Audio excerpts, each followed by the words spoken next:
Comment vous sentez à l'approche donc de cette nouvelle saison qui démarre ce week-end? Alors avec une grosse envie vu la saison précédente qui a été très laborieuse et très médiocre dans les résultats. Donc là avec beaucoup d'envie, beaucoup d'enthousiasme, et je crois qu'on a fait en sorte de constituer un groupe qui est l'envie d'aller vers l'avant. Donc qu'est-ce qui va changer cette saison par rapport à la saison dernière qui a été relativement difficile?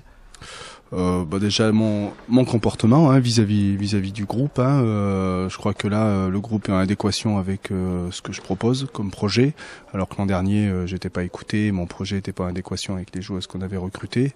Donc là c'est déjà une grosse différence. On a ciblé sur des joueuses qui ont des profils qui se rapprochent de notre état d'esprit. Donc là-dessus je pense qu'il y a un gros plus.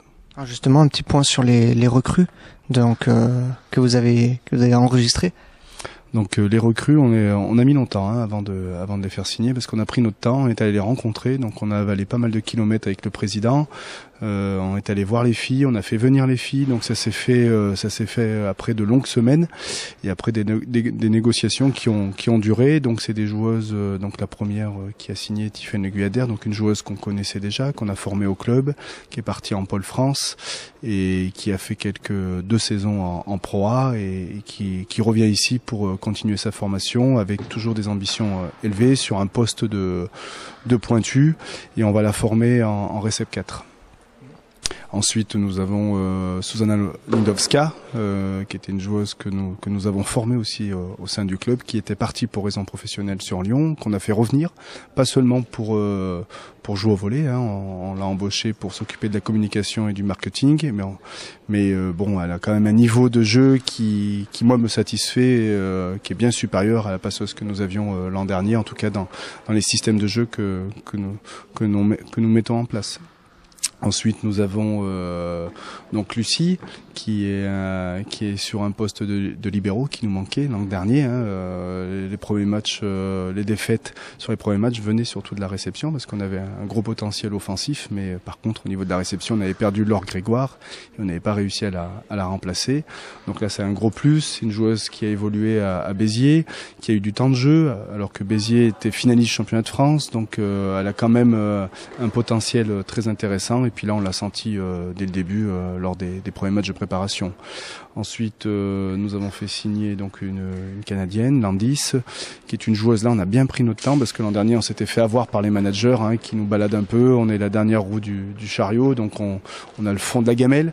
Donc là, cette année, on a bien pris notre temps. On a refusé des joueuses qui nous proposaient, et puis on a ciblé pas une joueuse qui a un fort potentiel physique, mais une joueuse intelligente. Donc pour l'instant, j'ai l'impression que je me suis pas trompé.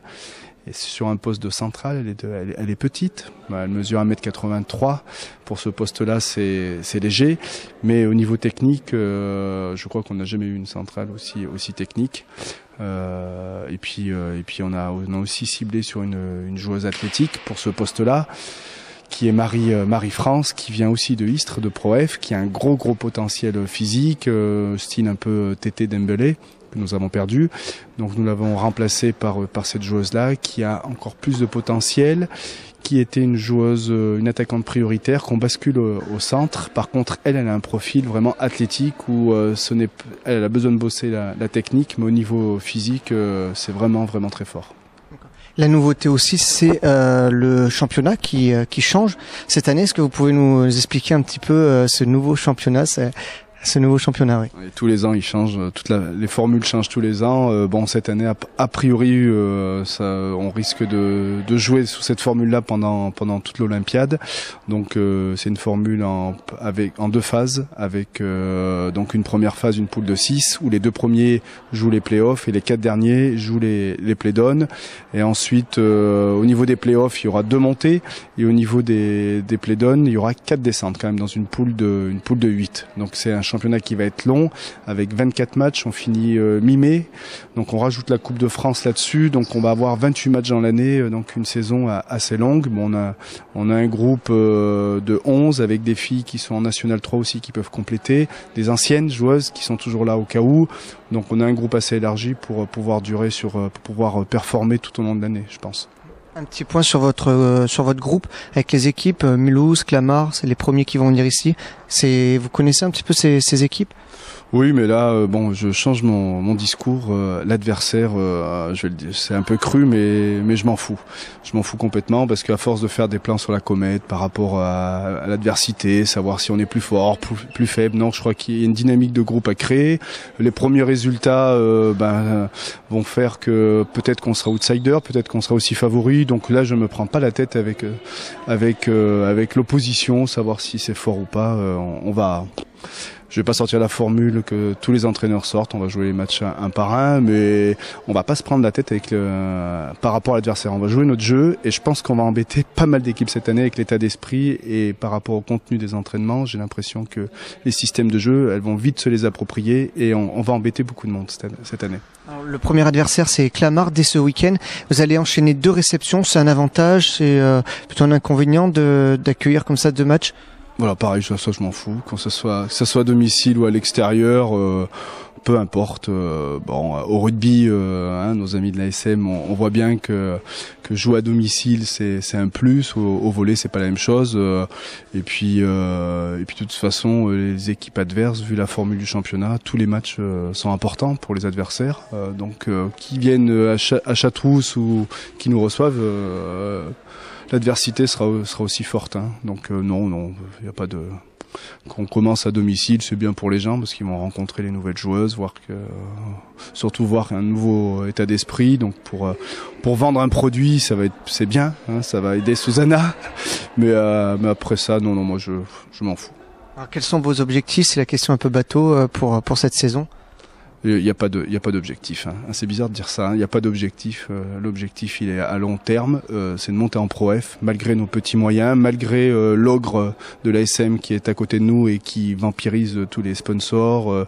On va pas dire le public parce qu'on joue pas sur le même créneau, mais on est vampirisé par un gros club à côté. Normal, hein. Ça crée du marché autour de tout ça, du merchandising. Les boutiques marchent.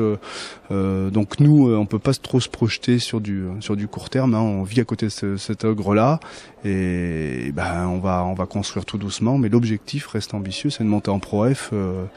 Après, il n'y a pas de... Par rapport au temps, on n'est pas pressé. Bon, si ça peut arriver à la fin de l'année, malgré notre petit budget ridicule, on le fera parce que si on finit dans les 2 premiers, je pense que les collectivités derrière appuieront notre projet parce que c'est le seul sport féminin. Il n'y a pas beaucoup de sports de haut niveau en sport collectif, que ce soit masculin ou féminin. Donc on ne coûte pas cher du tout. C'est une miette de pain à moitié du salaire de Monsieur Rougerie couvrirait la saison de Chamalières. Donc on ne coûte pas cher. Je pense qu'on va remplir les tribunes. Et une fois qu'on aura rempli les tribunes, peut-être que les politiques vont se dire tiens, il y a quelque chose à faire au niveau de Chamalières un peu plus. Il suffit de doubler notre budget pour qu'on monte en Pro F et pour jouer une Coupe d'Europe. Donc ça veut dire 600 000 € à peu près. Donc 600 000 €, c'est une paille par rapport au budget de Clermont Foot ou de l'ASM.